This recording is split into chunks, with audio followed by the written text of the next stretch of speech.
बिस्मिल्लाहिर्रहमानिर्रहीम, अस्सलाम वालेकुम and a very good morning. साथ साथ आपको जुम्मा मुबारक कहेंगे। एक्सप्रेसो के एक नए एपिसोड के साथ मैं हूं अरमला हसन और मैं हूं इमरान हसन। इस उम्मीद और दुआ के साथ कि आप खैरियत से हैं। आपकी नई सुबह का आगाज हो चुका है। जैसा कि अरमला ने कहा, आप सबको जुम्मा मुबारक। बहुत ही रहमत और बरकतों भरा दिन है, दिनों का सरदार है। दुरूद पाक पढ़ने का एहतमाम ज़्यादा से ज़्यादा कीजिए, उसके साथ बहुत अच्छे तरीके से गुजारिए। उसकी वजह यह है कि weekend is here. I mean आज के बाद जिसका सैटरडे भी ऑफ होता है उसका तो weekend started, so it's a good day.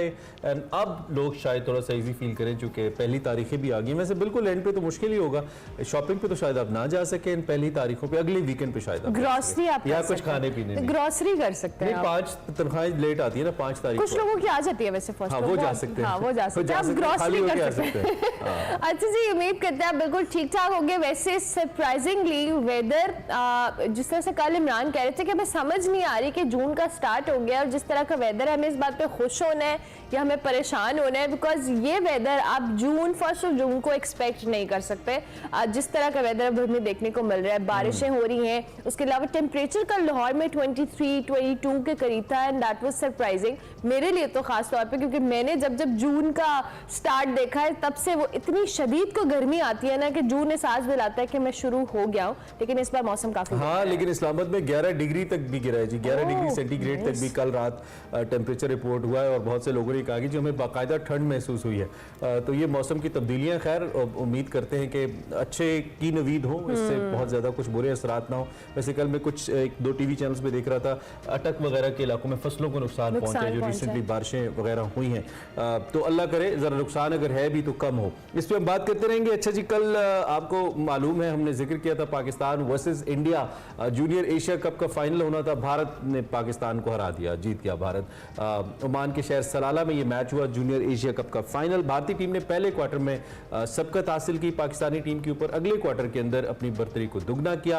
Half time पर भारत ने 2 गोल की सबकत बरकरार रखी। तीसरे क्वार्टर में पाकिस्तान के बिशारत अली ने गोल करके स्कोर 2-1 तो किया, लेकिन आखिरी क्वार्टर में पाकिस्तान ने गोल बराबर करने की कई कोशिशें करने के बावजूद भी पाकिस्तान की तरफ से कोई गोल ना हो सका। पाकिस्तान 2-1 से ये मैच हारा, लेकिन पाकिस्तानी प्लेयर्स बहुत अच्छा खेले। सिल्वर मेडल जीतने के साथ इस जूनियर वर्ल्ड कप में रसाई पाने का एहसास पाया पाकिस्तानी टीम ने, और बड़ी मेहनत से गए थे, बड़े कम वसाइल के साथ हमारे बॉयज गए थे, फाइनल तक पहुंचे। तो I think they deserve clap. Exactly, अगर वो फाइनल तक पहुंचे हैं, जिस तरह से हमारे हॉकी के हालात हैं और जिस तरह से प्लेयर्स खुद से सपोर्ट करके जाते हैं, इतने बड़े इंटरनेशनल प्लेटफॉर्म्स के ऊपर खेलते हैं, पाकिस्तान की रिप्रेजेंटेशन होना इटसेल्फ एक बड़ी अचीवमेंट है। अब जीत के आते तो हमें डबल खुशी होती, लेकिन हारने की भी हमें कोई इतना अफसोस नहीं है कि के वो इस फाइनल का हिस्सा बने। फाइनल में पहुंच के हारे, खेल के हारे। 2-1 इज द स्कोर जिसको आप कह सकते हैं कि भाई अच्छा स्कोर है। आप ऐसा नहीं हुआ कि 6-1 से हार गए या 9-2 से हार गए। तो सही है, चलें जी, ये खबर थी बहरहाल हमने आपको दी। All the best Pakistan hockey team for the next venture. Allah करे आप दोबारा अच्छा खेलें, गलतियों से सीखें और दोबारा से भारत को हराएं। इससे पहले कि बड़ी खबर की जाने बढ़े, हमने आपके लिए प्लान किया है कि हम इकोनॉमी को डिस्कस करें उसके अंदर, लेकिन उससे पहले कल एक बड़ी खबर आई, बल्कि रात को एक और भी आई, वो परवेज खटक साहब के हवाले से थी। उन्होंने भी पार्टी ओहदे वगैरह छोड़ दिए, लेकिन उससे पहले कल जो सदर हैं तहरीक इंसाफ के चौधरी परवेज इलाही साहब, जो कि काफ़ी अरसे से मतलूब थे महकमा एंटी करप्शन को, अपने घर से उनको गिरफ्तार कर लिया गया। साबिक वज़ीर आला पंजाब भी हैं। 70 करोड़ की मुबैना करप्शन है जिसके मुकदमे में उनको गिरफ्तार करके एंटी करप्शन लाहौर के हवाले किया गया है। ज़राए का ये भी कहना है कि जो एंटी करप्शन हुकाम है, उन्होंने चौधरी परवेज इलाही को गिलगित बल्तिस्तान फरार होने की कोशिश के दौरान गिरफ्तार किया, और ये कुछ 2-3 सेकंड्स की वीडियो भी है जो हम आपको दिखा रहे हैं। निगरान वजीर इत्तलात पंजाब आमिर मीर साहब ने बताया कि परवेज इलाही पुलिस को मतलूब थे, वो छुपने के माहिर हैं। पुलिस ने कुछ रोज से इलाके का मुहासरा कर रखा था, और आमिर मीर साहब ने यह भी कहा कि चौधरी परवेज इलाही की गिरफ्तारी के दौरान मुजाहमत भी हुई। बुलेट प्रूफ गाड़ी का दरवाजा ना खोलने पर शीशे तोड़ने की कोशिश की गई, फिर जब गाड़ी का दरवाजा खुला तो वो अंदर मौजूद थे। इससे पहले जी एंटी करप्शन अदालत गुजरावाला ने चौधरी परवेज इलाही की दरख्वास्त जो जमानत थी उसको मुस्तरद किया था, क्योंकि वो तबीयत की नासाजी के हवाले से कुछ उनके मामला थे, लेकिन कल उनको गिरफ्तार करके एंटी करप्शन के हवाले दिया गया। सो ये भी आई कि आज मजिस्ट्रेट के सामने उनको शायद पेश किया जाएगा और रिपोर्टेडली 10 दिन का रिमांड भी शायद तलब किया जाएगा, ऐसी भी खबरें हैं। तो जो भी इस हवाले से अपडेट्स आती हैं उसके हवाले से आपको आगाह रखेंगे। अपनी नई बड़ी खबर की जानिब चलते हैं। Nothing new in it. Politics को हटा के थोड़ा सा इकोनॉमी को डिस्कस करते हैं। बड़ी खबर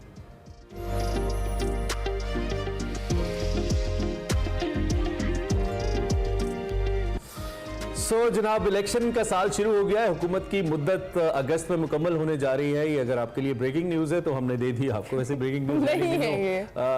कानूनी तौर पे और आईनी तौर पे अगस्त में खत्म होने जा रही है। क्या हुकूमत अपनी मुद्दत खुद खत्म करने जा रही है? That's another question. उम्मीद है कि अक्टूबर और नवंबर में इंतखाबात हो जाए, मगर उससे पहले ये जो हुकूमत है ये शदीद माशी दबाव का भी शिकार है। हमें मालूम है IMF माहिदा नवंबर से तातुल का शिकार है and 30 June is the dead line by the way. 30 जून तक अगर ना हुआ तो ये माहिदा खत्म हो जाएगा। हुकूमत की जानिब से ये फैसला भी सामने आया है कि जो मौजूदा कर्ज प्रोग्राम है नामुकम्मल ही खत्म कर दिया जाएगा। ये भी सुनने में आ रहा है। बजट के फौरन बाद अगले प्रोग्राम के लिए IMF से जो नेक्स्ट प्रोग्राम है उसके लिए मुज़ाकरात होंगे और उसकी वजह ये बताई जा रही है कि हुकूमत बजट में जो मालियाती इदारे की सख्त शराइत है वो मानने के लिए तैयार नहीं है। हुकूमत को एक समहाउ पीपल्स फ्रेंडली बजट देना है, इसलिए शायद हुकूमत चाह रही है कि आवाम को रिलीफ दिया। बिल्कुल, वो इलेक्शन साल में आवाम को रिलीफ देने की कोशिश करेगी, ऐसा हुकूमत का कहना है। यही वजह है कि पेट्रोल, डीजल, घी, कुकिंग ऑयल के बाद LPG और सोना भी कुछ सस्ता हो गया है। क्या LPG और सोने की क्या कॉम्बिनेशन? पता नहीं, आई डोंट नो, अभी हम एक्सपर्ट से पूछ लेंगे। डॉलर की जो ऊंची उड़ान है उसको भी ब्रेक लगी है। पेट्रोल आपको पता है 8 रुपए फी लीटर, डीजल 5 रुपए सस्ता हुआ है। LPG की फी किलो कीमत में 37 रुपए कमी की गई है और जो डॉलर की कदर है उसमें 12 रुपए कमी देखने में आई है। दैट्स ये कुछ अच्छी खबर है। सोना बहुत ज्यादा एकदम कल सस्ता हुआ। अच्छा, आपको पता है? बहुत बड़ा जंप आया। सोना जी 5,500 रुपए फी तोला सस्ता हुआ है, जबकि पेट्रोलियम मसनूआत की कीमतों के बाद ट्रांसपोर्ट के किरायों की बात की जाए, खाने पीने की चीजों की बात की जाए तो उसमें होती हैं, लेकिन उसके साथ इन चीज़ों का सस्ता होना वो कह लेना मुश्किल हो जाता है। मसनूआत जैसे आपको पता है पेट्रोलियम मसनूआत 30 रुपए सस्ती की गई थी, मगर ना तो किरायों में कमी हुई और ना ही महंगाई पे कोई असर हुआ। वजीर इत्तलात जी मरियम औरंगजेब साहिबा ने दावा किया है कि मुल्क में मौशी इस्तेहकाम आना शुरू हो गया है। इत्तेहादी हुकूमत की जो बेहतर पॉलिसी है उसकी वजह से अशिया की कीमतों में कमी आई है, जबकि सियासी अफरा तफरी खत्म होने के बाद आवाम को खुशखबरियां मिल रही हैं। जवाद शरीफ साहब ने जो उनके मुताबिक माशी इस्तेहकाम के बीज बोए थे उनका नतीजा आवाम को मिल रहा है। चलें, अल्लाह करे ऐसा ही हो, अल्लाह करे ऐसा ही हो। जैसे आप कह रही हैं मरियम साहिबा, ऐसे हो। सियासी इस्तेहकाम उन्होंने कहा जी हमारे हाथों से ही आएगा।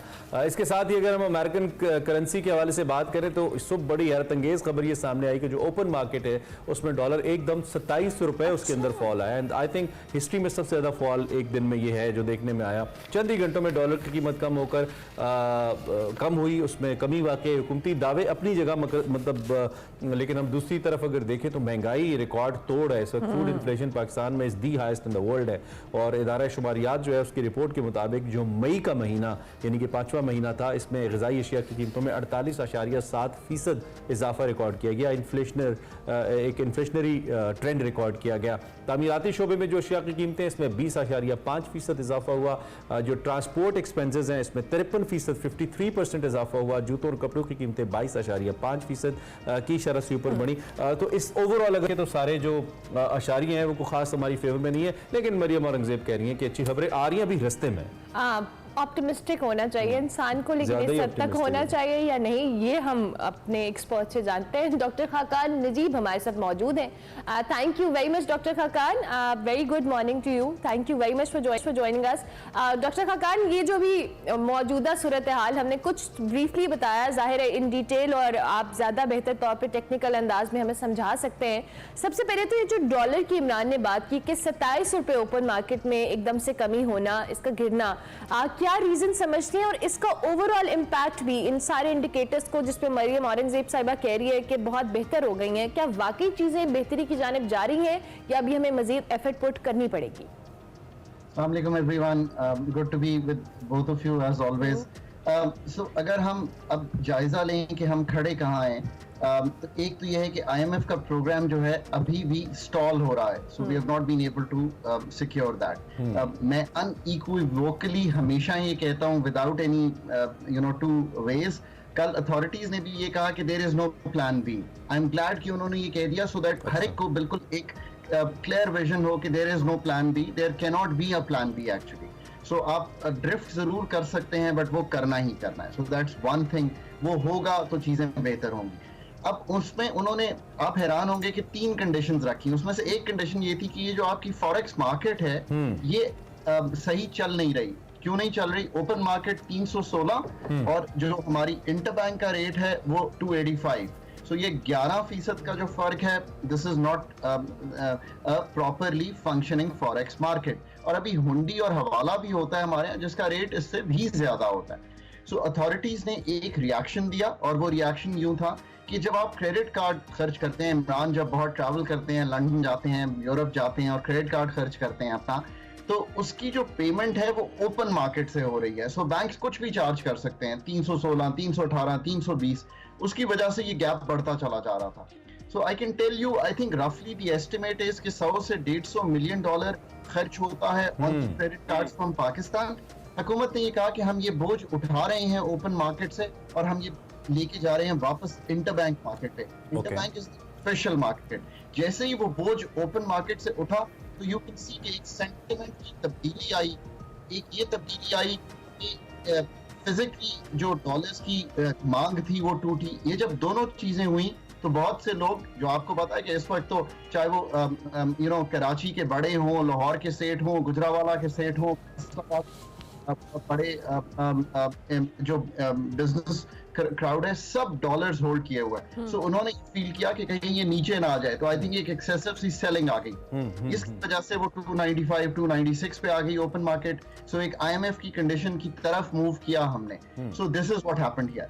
ओवरऑल देखें, ओवरऑल जब तक IMF का प्रोग्राम नहीं होता, there is no real stabilisation in the country. अच्छा, एक जो चमगोइयां मार्केट के अंदर मौजूद हैं, हमें थोड़ा सा इस पे भी क्लियर कीजिएगा कि जब तक ये जो लीकेज है लिक्विडिटी की या डॉलर्स की, या ये अगर नहीं रुकती, तो उस वक्त तक ये मसला रहेगा, जिसमें हम पिछले दिनों में कह रहे थे कि शायद हमारा डॉलर पाकिस्तान से बाहर जा रहा है और वो गैर कानूनी तरीके से जा रहा है, शायद इस तरह का कुछ मामला है। तो एक तो इसकी क्या इतलात हैं फाइनेंस मिनिस्ट्री की तरफ से, क्या ऐसा है, और अगर ऐसा है तो ये क्या इम्पैक्ट कर रहा है? क्योंकि आपने एक तरफ हवाले का भी हवाला दिया, तो पिछले दिनों तो हवाले का कारोबार बहुत अरूज पे था। हमें ऐसा लग रहा था कि लोग, क्योंकि रेमिटेंसेज में भी हमने देखा बड़ी वाज़ेह कमी आई थी, जो अशारिये सामने आए थे। बिल्कुल, सो आपने सही बयान कर दिया कि हवाला क्यों बढ़ा और रेमिटेंसेज कम हुई। जब इतना बड़ा फर्क आएगा, तो आप खुद सोचिए कि मैं $1000 अगर ट्रांसफर कर रहा हूँ पाकिस्तान, और 11, 12, 15% का फर्क है, ये बहुत बड़ा फर्क बन जाएगा किसी के लिए भी।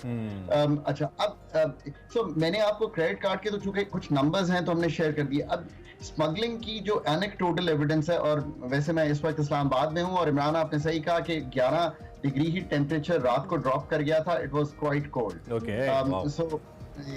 So you were absolutely right on the dot on that also। मतलब स्वेटर पहनने वाली सर्दी थी। चलो, ये भी डिफरेंट हो गया जून में। अब दूसरा ये स्मगलिंग की जो बात है, आई थिंक बॉर्डर्स फेंस्ड हैं, पर स्मगलिंग फिर भी हो रही है, बिकॉज आमदो रफ्त है, और हम जो अपनी नेबरिंग कंट्री है, शायद उसकी नीड जो है काफी हद तक पूरी करते हैं। पर आई थिंक उस पर भी कुछ क्रैकडाउन हुआ है। ये पेशावर में एक स्पेसिफिक इलाका है जहाँ पे ये काम होता है, एक गोल्ड मार्केट कहलाता है।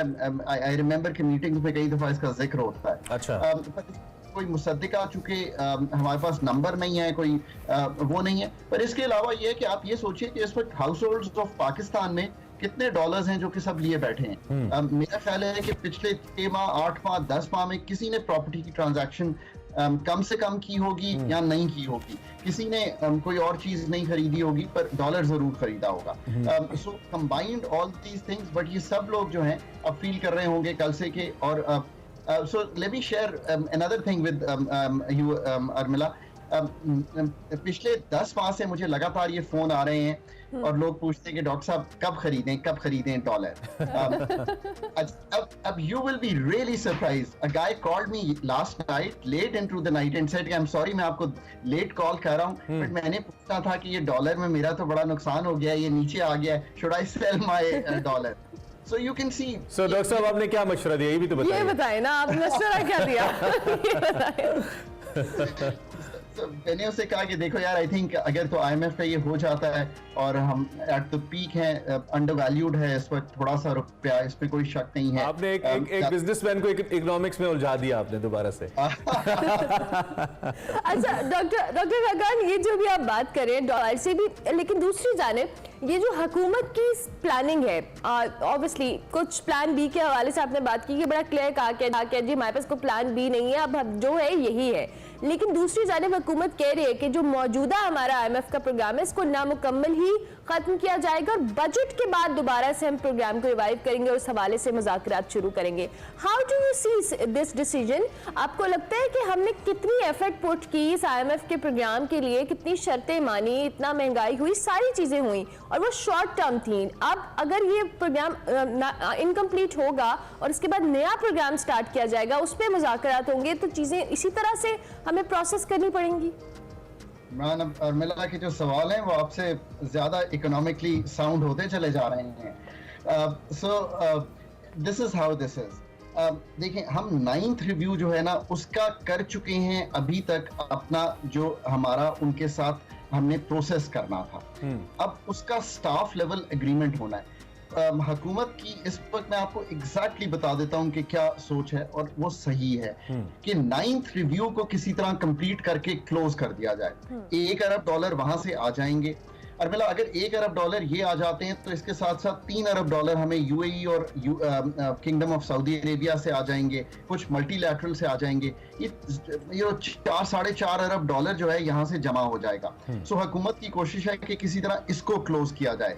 अब रह जाएगा 10th और 11th रिव्यू, बट प्रोग्राम जो है आप सही कह रही हैं विल क्लोज अनफिनिश्ड बिकॉज 30 जून की डेट आ जाएगी। सो ये प्रोग्राम खत्म हो जाएगा और उन्हीं 22-23 प्रोग्राम्स की तरह जो हम नहीं कंप्लीट कर पाए ये भी एक अनसक्सेसफुली कंप्लीट हो जाए। पर अगर 9th रिव्यू हो जाता है तो जो अर्मिला कह रही हैं देन विल बिकम इम्पोर्टेंट कि चलो आप कुछ एफर्ट किया, you closed on a happy note, yes, you know, and then you start reviewing कि जुलाई अगस्त में आप कॉन्टोर्स बनाना शुरू करेंगे कि नेक्स्ट प्रोग्राम क्या होगा। एक और बात इमरान बड़ी जरूरी है कि जब ये 4-4.5 अरब डॉलर आ जाएगा ना तो आप 2-3 महीने का आपको एक जिसे कहते हैं कि you will have an injection of breathing space मिल जाएगा। बिल्कुल ठीक है, exactly. So this is I think the plan. Right. आपने शुरू में सही कह दिया कि 15 अगस्त को तो फिर हम इलेक्शन के मोड में चले जाएंगे। चलें डॉक्टर साहब, thank you very much, enjoy the weather, that's more important. ये जो इकोनॉमी की इस वक्त हीटेड किस्म की न्यूज़ है, इससे निकलने के लिए थोड़ा मागलास ट्रेल 3, ट्रेल 5 पे जाए जरा ट्रेन थोड़ी। And thank you very much for joining us. Doctor Khaqan हमारे साथ मौजूद थे जो कि इकोनॉमी की ताज़ा तरीन सूरत हाल के ऊपर अपना तज्जिया हमारे सामने रख रहे थे। उम्मीद है कि आप काफ़ी कुछ इससे गेन कर पाएंगे। बात करते रहेंगे। इससे पहले कि हम ब्रेक लीजिए, आज मारूफ अदाकार रफ़ी खावर साहब की बात कर लेते हैं। यू नो हिम एज नन्ना।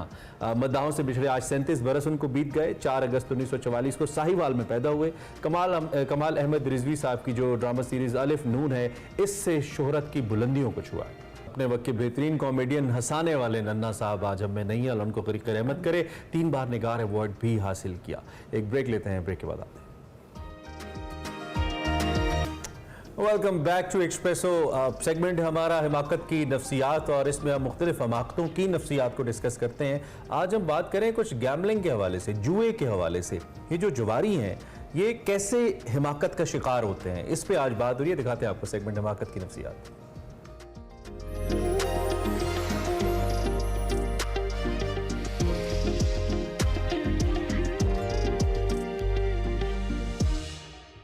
अस्सलाम वालेकुम नाज़रीन, मैं हूं वकार अहमद और आप देख रहे हैं हमाकत की नफ्सियात।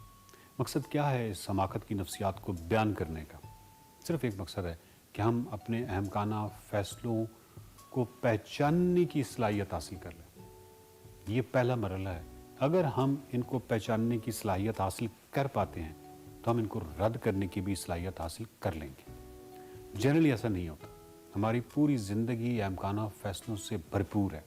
मुझे बहुत अच्छी तरह मालूम है कि जब अपनी ज़िंदगी का एनालिसिस करता हूँ तो उसमें किस कदर अहमकाना फ़ैसला।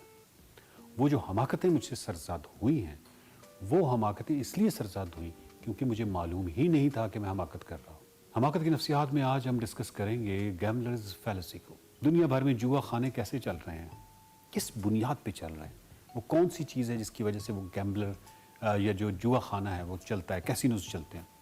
मैं आपसे एक सवाल पूछता हूँ, कभी अपने आप से पूछिए कि अगर मैं 3 दफ़ा टॉस करूं और 3 दफ़ा हेड आए और चौथी दफ़ा पे आपसे पूछूं कि अब ये हेड आएगा या टेल आएगी और इस बुनियाद पे आपको 10,000 रुपये इनाम मिलेगा, तो आपका फ़ैसला क्या होगा? जनरली आपका फ़ैसला ये होगा क्योंकि 3 दफ़ा हेड आया है तो इस दफ़ा शायद टेल आएगी। ये एक सीक्वेंस है जो कि हमारे जहन में बनता है कि शायद यूनिवर्स जो है वो इस तरह काम कर रही है। अगर हम मैथमेटिकल एग्जैक्टिट्यूड की बात करें, मैथमेटिकल प्रोबेबिलिटी की बात करें, तो जो फोर्थ आउटकम है उसकी प्रोबेबिलिटी 50% है दोनों की। उसका कोई ताल्लुक नहीं है कि पहले 3 दफ़ा क्या आया। काइन के पास कोई मेमोरी, कोई यादाश्त नहीं है कि मैं 3 दफ़ा पहले क्योंकि टेल आया हूँ तो अब मुझे हेड आना है, ऐसा तो कुछ नहीं है। उसने 50% प्रोबेबिलिटी है कि उसने या टेल आना है या हेड आना है। इसका पिछले वाले उस पूरे रिकॉर्ड के साथ कोई ताल्लुक नहीं है। इसी वजह से कैसीनोज जो हैं या जितने भी जहाँ पे जुआ होता है या जुआ खाने हैं, उनको इससे बहुत ये सारी चीज़ें उनको बहुत अच्छी लगती है। ये इल्यूजन बहुत अच्छा लगता है गैम्बलर्स फैलेसी का, क्योंकि उनकी तमाम बिजनेस की जो बुनियाद है वो इसी चीज़ पे है। आप किसी कैसीनो में जाएं और उसके बाद वहाँ देखें, नफ्सियाती मुताला करें कि हर कैसीनो पे, हर गेम पे आपको यही बिहेवियर नज़र आएगा। लोग आपको इन्हीं बुनियादों पर फैसला करते नज़र आएंगे। अगर आपने डाइस रोल किए और 5 दफ़ा से 3 आया है तो उसके बाद आप मुकम्मल तौर पे श्योर होंगे कि अब ये 3 नहीं आएगा, कुछ और आएगा। अगेन हर जो 1 to 6 जितना भी नंबर है उसकी प्रोबेबिलिटी सेम है 1/6। उसमें कोई फ़र्क नहीं है कि वो पहले क्या आता रहा है। सो ये गैम्बलर्स फैलेसी, बल्कि एज अ स्टूडेंट आप इसका शिकार होते हैं। मैं खुद इसका शिकार हूँ। और वो ये है कि जब मल्टीपल चॉइसेस का आपके सामने एक क्वेश्चनर आता है और आपने मुख्तलिफ ज़िंदगी के मरहलों में इस तरह के सवालनामे आपने फेस किए होंगे और आप उनके जवाब दिए होंगे, जहाँ पे A, B, C, D आपको एक चॉइस दी जाती है और आप देखते हैं कि अब आपको मालूम नहीं है कि जवाब एक्चुअली है क्या। मैं उस सूरत में बात कर रहा हूँ। तो आपने तुक्के लगा रहे हैं या आप ये समझते हैं कि जो पिछले 3 सवाल थे ये तो मुझे जवाब मालूम था और ये भी सी था, ये भी सी था, ये भी सी था, चौथे का आपको मालूम नहीं है, तो आपका ये गुमान होगा कि कम से कम ये सी नहीं हो सकता क्योंकि पहले सी 3 दफ़ा आ चुका है। अगर तो वो कंप्यूटराइज्ड है, वो मल्टीपल चॉइस का जो एग्ज़ाम है वो कंप्यूटराइज्ड इस तरह तैयार किया गया रैंडमाइजेशन पे, तो इससे कोई ताल्लुक नहीं है कि वो अगला हो सकता है। बिल्कुल फोर्थ का उतना ही प्रोबेबिलिटी है कि वो सी हो सकता है। लेकिन और फिर कोई शार्प एग्ज़ामिनर जो है, एक बहुत ज़हीन एग्ज़ामिनर जो है, वो इस ट्रिक को इस्तेमाल भी कर सकता है और वो करते हैं भी, जिसकी वजह से वो रिसीव होते हैं और वो समझते हैं कि ये 4 या 5 इकट्ठे जवाबात जो हैं वो सी की शक्ल में तो नहीं आ सकते, तो मुझे कोई और चॉइस इख्तियार करनी चाहिए और वो गलत चॉइस इख्तियार कर जाते हैं। सो इस तरह की बहुत सारी चीज़ें हैं जो कि गैम्बलर्स फैलेसी के हवाले से जिनका हम शिकार होते हैं ज़िंदगी में, अमली बहुत सारे मैदानों में हम इसके शिकार होते हैं। दास्तोयेव्स्की जो हैं वो ख़ुद गैम्बलर थे, जुआ खेलते थे और उनको ये बहुत बुरी तरह ये लत थी जिसकी वजह से उन्होंने फिर नावल लिखा। चले आपको एक और इंटरेस्टिंग अमली मिसाल दूँ। एक यूनिवर्सिटी ऑफ शिकागो की एक स्टडी वो ये बताती है कि जो असाइलम जजेज़ हैं, उन्होंने वो स्टडी असाइलम जजेज़ पे की जो मुख्तलिफ तरक्की याफ्ता मुल्कों में असाइलम के लिए लोग अपील करते हैं, तो उस पे की। तो उन्होंने कहा कि अगर जजेज़ 2 अप्रूवल दे दें असाइलम के केसेस की, तो वो जो तीसरा है वो तीसरे की अप्रूवल का जो इम्कान है वो 19% कम हो जाता है। यानी ये जो गैम्बलर्स जो फैलेसी है ये उन असाइलम जजेस पे काम कर रही होती है, यानी बजाय इसके कि वो मेरिट पे चीज़ों को देखें और वो ऑफ कोर्स कॉन्शियसली तो उनकी पूरी एफर्ट होती है कि वो मेरिट पे ही देखें, लेकिन इस फैलेसी का शिकार हो सकता है इंसान और वो हो जाते हैं। इसी तरह हम जो लोन अप्रूवल्स हैं इसकी एक मिसाल दे सकते हैं। अगर एक अथॉरिटी है जिसका काम है लोन अप्रूव करना और 3 अफराद के उसने लोन अप्रूव कर दिए हैं, हाँ, और बदकिस्मती से चौथा नंबर जो है वो आपका है, तो यकीन कीजिए आप वाकई बदकिस्मत हैं, क्योंकि आपकी जो प्रोबेबिलिटी है, जो इम्कान है, वो बतदरीज घटता जाएगा। अगर आप चौथे या 5वें या छठे पे इस तरह आए हैं कि उससे पीछे जितने भी आपके वो कैंडिडेट्स थे उनका उसने अप्रूव कर दिया, तो आपका इम्कान उतना ही कम हो गया। और अगर उसने 3-4 को पहले उसने अप्रूव नहीं किया और उसके बाद आपके हैं, तो आपका इम्कान कहीं बढ़ गया है। सो क्या ये बढ़ना चाहिए या घटना चाहिए, या जजेस के फैसलों पे इस तरह चीज़ों को असरअंदाज होना चाहिए? आइडियली स्पीकिंग, आप जानते हैं, मैं भी जानता हूँ, नहीं होना चाहिए। हमें बहुत ऑब्जेक्टिव एनालिसिस करने चाहिए, हमें बहुत ऑब्जेक्टिव फैसले करने चाहिए, हमें बहुत अक्ली फैसले करने चाहिए। देखिए, हम तब करेंगे जब हम इन चीज़ों को पहचानेंगे। अगर मुझे मालूम है कि गैम्बलर्स फैलेसी क्या है, तो फिर मैं ध्यान में रखूँगा कि किसी भी जगह पे मैं इस फैलेसी का शिकार ना हो जाऊँ। ये तमाम हमाकत की नफ्सियात की जो सीरीज़ है, इसमें जितनी भी आप हमाकतें देखेंगे आपको बखूबी अंदाज़ा होगा कि आप ये करते आए हैं। अब आपका सिर्फ काम ये है कि इनको पहचानना, पहला मरहला, और फिर दूसरे मरहले तक जाना कि आप पहचानेंगे तो दूसरे मरहले तक पहुंचेंगे कि जहां पे आप इनको रद्द करना शुरू करते हैं। रद्द करने तक पहुंचने के लिए देखते रहिए हमाकत की नफ्सियात।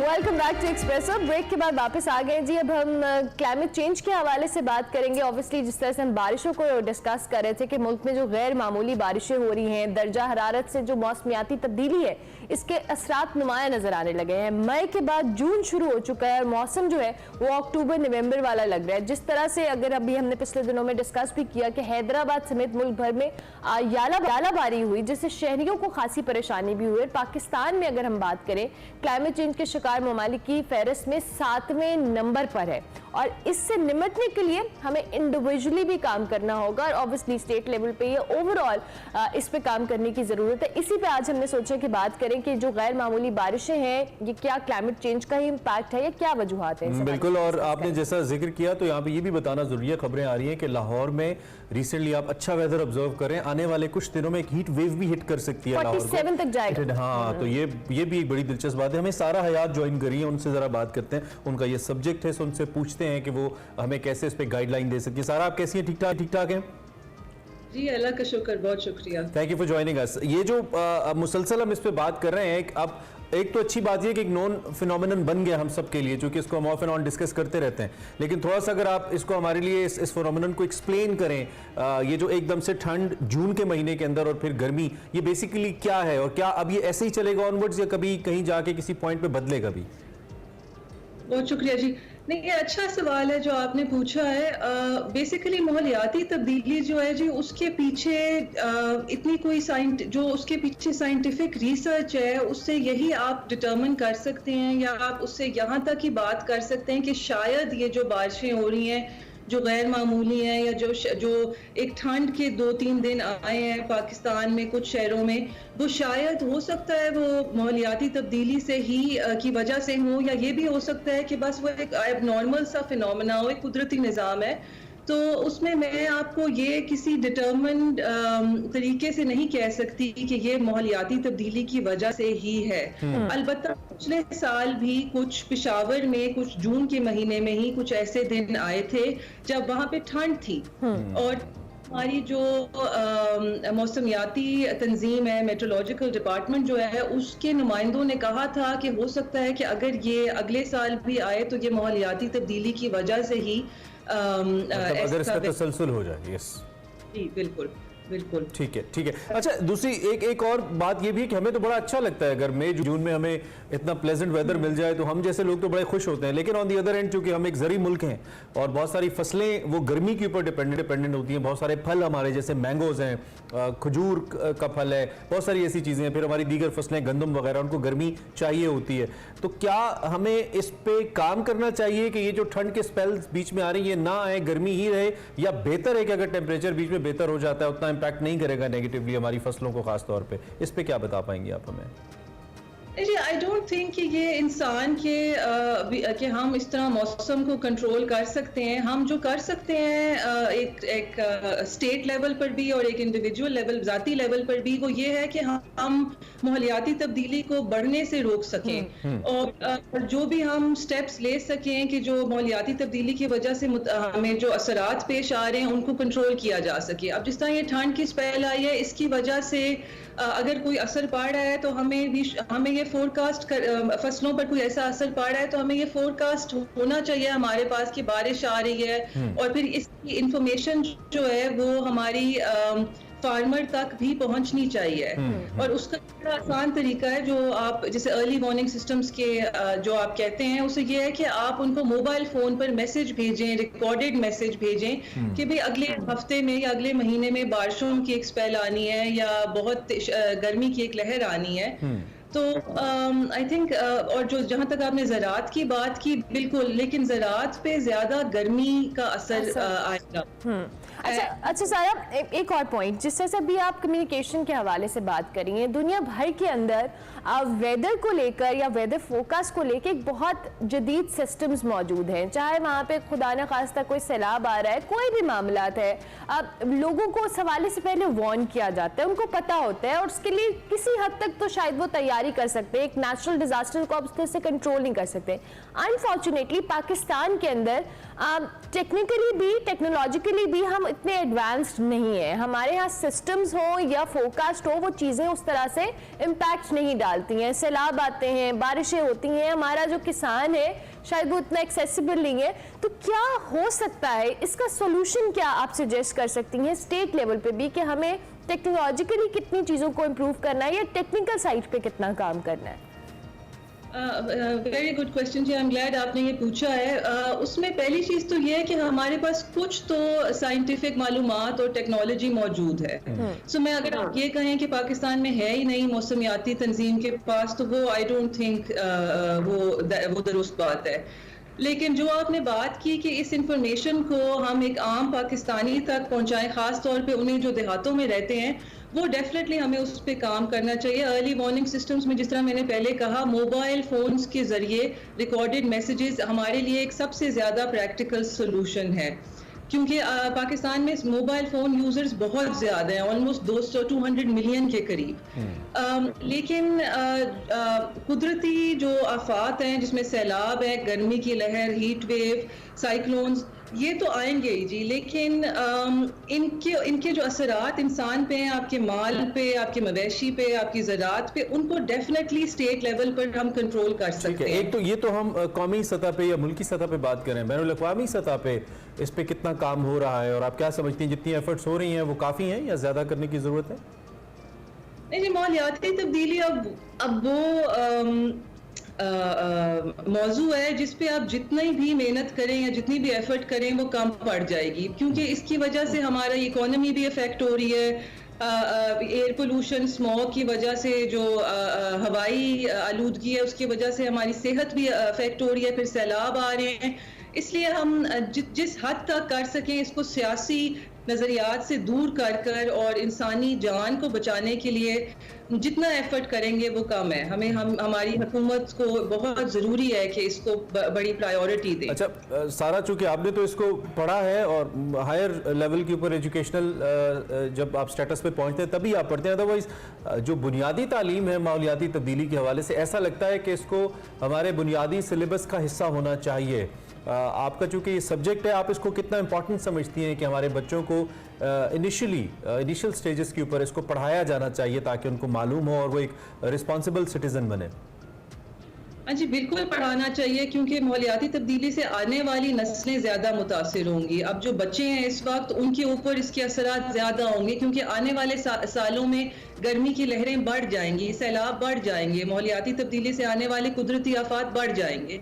इसलिए बच्चों को प्रिपेयर करना ज़्यादा ज़रूरी है। पानी की किल्लत होएगी और स्कूलों में ये एक मैंडेटरी सब्जेक्ट होना चाहिए, मजमून होना चाहिए कि माहौलियाती तब्दीली और मौसमियाती तब्दीली जो है उसके क्या असरात होंगे, उसके ऊपर आप ज़ाती तौर पर क्या कर सकते हैं, बच्चे खुद क्या कर सकते हैं। और आई बिलीव कि जो अर्बनाइजेशन है इसको भी हमें कंट्रोल करना होगा। शहरों की आबादियां जो बढ़ रही हैं और ये जो वाटर लेवल है नीचे जा रहा है, और लाहौर जैसे शहर के अंदर तो ये प्रेडिक्ट किया जा रहा है कि शायद 2030 तक पानी की किल्लत हो जाएगी, पानी खत्म हो जाएगा नीचे। सारा, थैंक यू वेरी मच, आपने हमें इस हवाले से ज्वाइन किया और अपनी राय का इजहार किया। सारा हयात हमारे साथ मौजूद थी जी, जो कि माहौल के हवाले से बता रही थी। और ऐसे मौज़ूआत को करने का मकसद सिर्फ ये होता है कि कम से कम एक कलाम हमारे माइंड में रहे और हमें मालूम हो कि कितना बड़ा फिनोमेनन, कितना बड़ा मसला हमारे सामने दुनिया भर में ये बहुत बड़ा इशू है। पाकिस्तान अगर 7th नंबर पे है तो ये हमारे लिए ज्यादा लम्हा फिक्र है कि हमने इस चीज पे किस तरह से काम करना है और हमने अपनी चीजों को कैसे अपडेट करना है। लेकिन से दहशतगर्दी के साथ जो दूसरा बड़ा मसला है वो क्लाइमेट चेंज है, जो दुनिया में डिस्कस होता है। सो आप अंदाजा लगा सकते हैं कि कितना बड़ा मसला है। अभी हम ब्रेक लेंगे, ब्रेक के बाद वापस आएंगे। आप देखते रहिए Express. Welcome back to Expresso programme के दूसरे हिस्से में आपको खुशामदीद कहते सिंस हैं। It's weekend show, I mean जुम्मे का शो है, तो उसमें हमारी कोशिश होती है हम आपको फ्लैग सेगमेंट दिखाएं। आज भी हमारे पास है सना हमायूं, अजरबैजान के नेशनल डे के मौके पर एक तकरीब हुई, वहां पे गई हैं, उसका अहवाल बता रही हैं आज के फ्लैग्स में। आपको दिखाते हैं।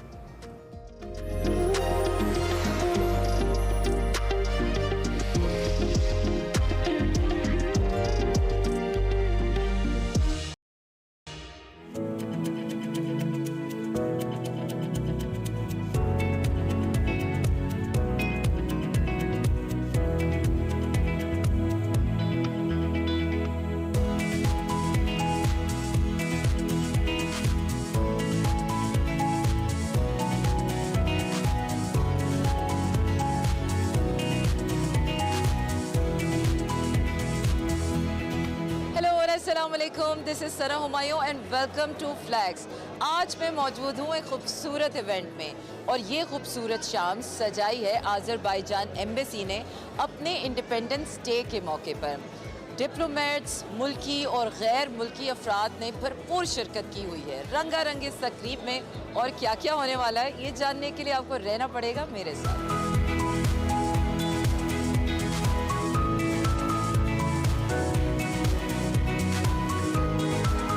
मैं मौजूद हूँ high commissioner of south Africa के साथ, और ये यहाँ पर इवेंट ज्वाइन कर रहे हैं अपनी स्पाउस के साथ, and she is looking absolutely wonderful. Your excellency, जनाब सफीर, आपसे मिलकर बहुत खुशी हुई। Meet you. मुझे भी आपको देखकर खुशी हुई। मुझे याद है कि पाकिस्तान में मेरा इस्तकबाल आप लोगों ने ही किया था। So your excellency, let me know your warm wishes. हम सब यहाँ आज आज़रबाईजान के साथ इस दिन की खुशियाँ मना रहे हैं। इस तकरीब में शिरकत करके आपको कैसा लगा? Celebrate this day with our brothers. So what are your sentiments? Well, certainly it is a very important day. जी बिल्कुल, ये किसी भी कौम के लिए एक बहुत अहम दिन होता है। आज़रबाईजान के लोगों के लिए आज के दिन की बहुत अहमियत है। यहाँ दिखाई जाने वाली दस्तावेजी फिल्म के जरिए मुझे मालूम हुआ कि ये दिन आज़रबाईजान के लिए कितनी अहमियत का हामिल है। वो लोग किस कदर अपने मुल्क से प्यार करते हैं। मैं इस आज़ादी के मौका पर आज़रबाईजान के लोगों को मुबारकबाद देना चाहता हूँ। And years of independence. Fantastic. What a beautiful आप तो message. जनाब बहुत ही प्यारी लग रही हैं। मुझे लगता है कि आपने अपना सकाफती लिबास पहना हुआ है। Yes, definitely it is. जी बिल्कुल, ये साउथ अफ्रीका का कौमी लिबास है। ये हमारे मुल्क में एक खास एथनिक ग्रुप की नुमाइंदगी करता है। Yes. So how delightful. इस तकरीब में शिरकत करके आपको कैसा महसूस हो रहा है? I share the same sentiments with the High Commissioner. जैसा कि जनाब सफीर ने कहा कि इस दिन की अहमियत आज़रबाईजान के लिए बहुत ज़्यादा है। ये मेरे लिए भी एक अच्छा मौका है कि मैं इस किस्म की तकरीबात में शिरकत करके अपनी मालूमात में इजाफा करूँ। Especially that I've seen the photos. Thank you very much, Your Excellency. Enjoy your evening.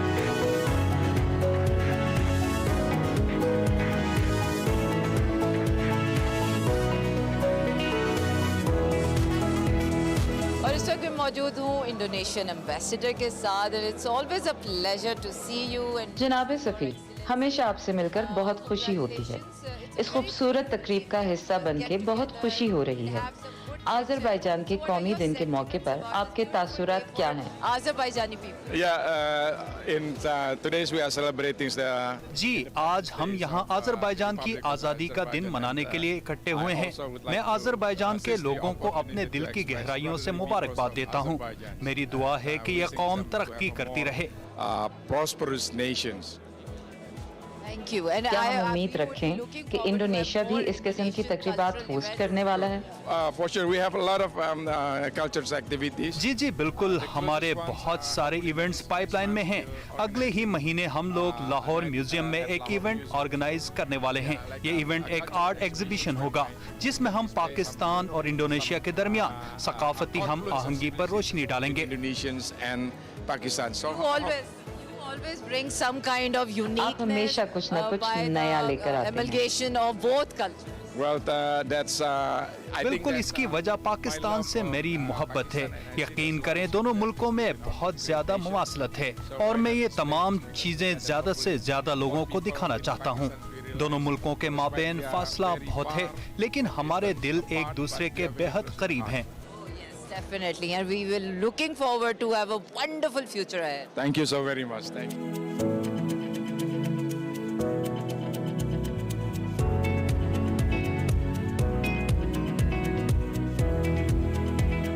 और इस वक्त मैं मौजूद हूँ आज़रबाईजान के लोगों के साथ, जो कि अपना ये खूबसूरत दिन बहुत जोश व खरोश से मना रहे हैं। तो आइए इनसे जानते हैं कि इनके अपने इस खास दिन के हवाले से क्या सेंटिमेंट्स है।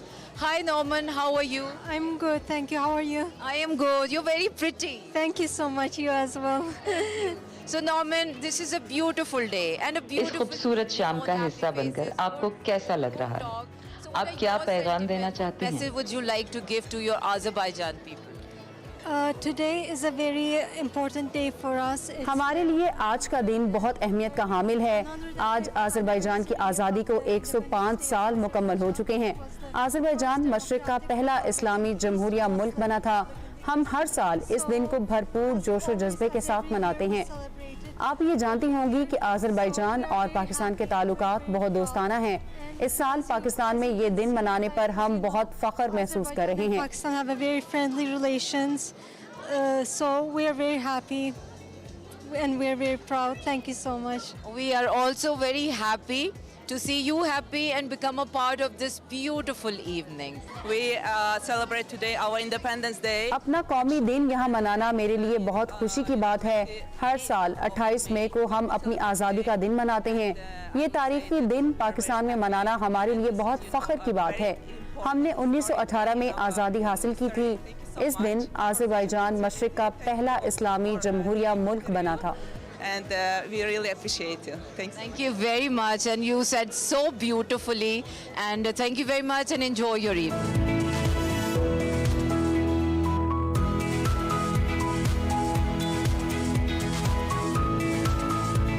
और इस वक्त मैं मौजूद हूँ आज़रबाईजान एम्बेसडर के साथ, who is definitely a man of evening, the most busiest man and the most happiest also. Your Excellency, it's जनाब been a सफीर, pleasure. इस रंगारंग तकरीब में शिरकत करके मैं तो बहुत इंजॉय कर रही हूँ। आप कैसा महसूस कर रहे हैं? First of all, I am very happy to see so many guests. It shows that इतने सारे पाकिस्तानी मेहमानों को देखकर मुझे आज बहुत खुशी हो रही है।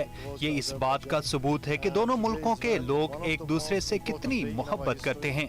आज का दिन हमारी तारीख में सबसे ज्यादा अहमियत रखता है।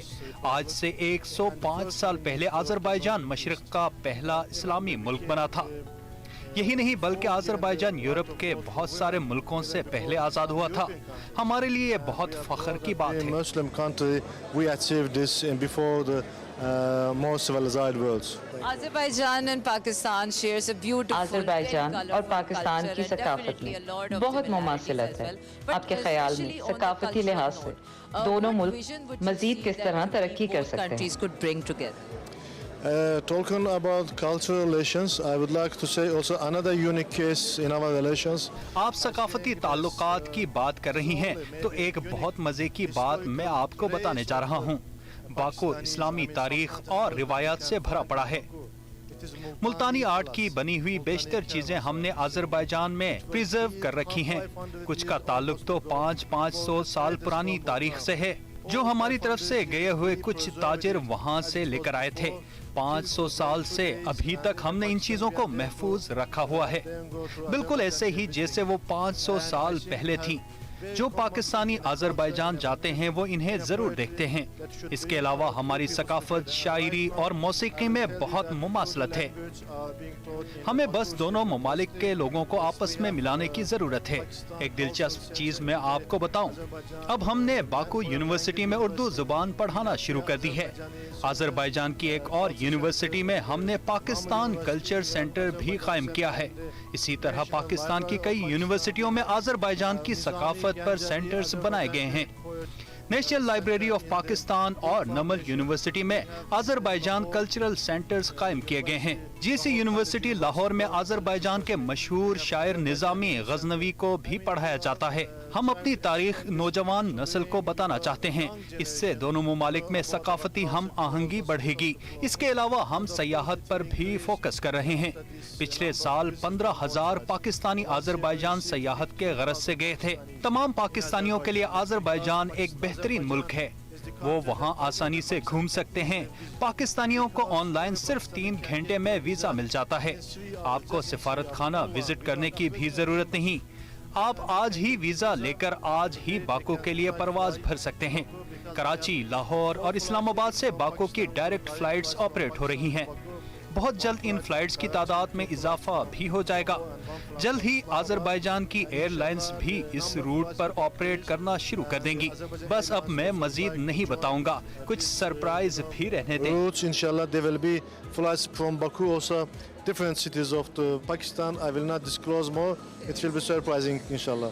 Okay, I think this is a wonderful thing to hear about. ये तो बहुत अच्छी खबर सुनने को मिली है। इससे लोगों को एक दूसरे के करीब आने में मदद मिलेगी। जनाब सफीर, एक बार फिर आपका शुक्रिया, आपने अपनी खुशियों में हमें इनवाइट किया। And thank you very much for inviting us to be a part of this beautiful event. Hope you have enjoyed your evening. Thank you. And my last words, I am inviting all Pakistanis. मेरा आखिरी पैगाम ये है कि Pakistani Azerbaijan का visit जरूर करें। वहाँ जाकर आज़रबाईजान के लोगों को पाकिस्तान विजिट करने के लिए इनवाइट करें। जितना ज्यादा दोनों मुल्कों से सयाह आएंगे जाएंगे, उतना ही हमारी तिजारत को भी फायदा होगा। इससे हम अपनी तिजारत को उस लेवल पर लेकर जाएंगे जो लेवल दोनों मुल्क डिजर्व करते हैं। Speed ratio, and then I think we can increase our trade turnover to the level which must be between two brotherly countries. Definitely. Thank you very much. Thank you. Welcome always.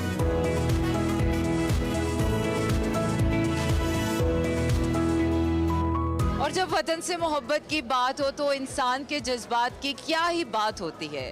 खूबसूरत चेहरे, good laughters, good food and warm wishes. आज की शाम ने तो अपना खूब रंग जमाया। आई होप आपने भी इंजॉय किया होगा। मुझे दीजिए इजाज़त, होगी आपसे फिर मुलाकात। अल्लाह हाफ़िज़।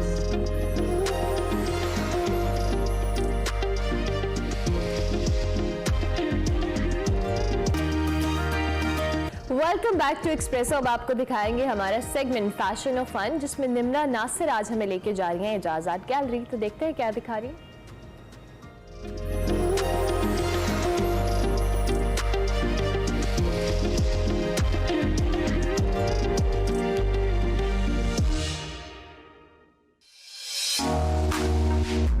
अस्सलामुअलैकुम। एक सच्चे कलाकार के लिए कुछ भी करना नामुमकिन नहीं, और ऐसे ही एक आर्टिस्ट से आज मैं आपको मिलवाने लाई हूँ इजाज़ आर्ट गैलरी, जिन्होंने म्यूजिक के साथ साथ आर्ट की फील्ड में भी अपना खूब नाम कमाया है।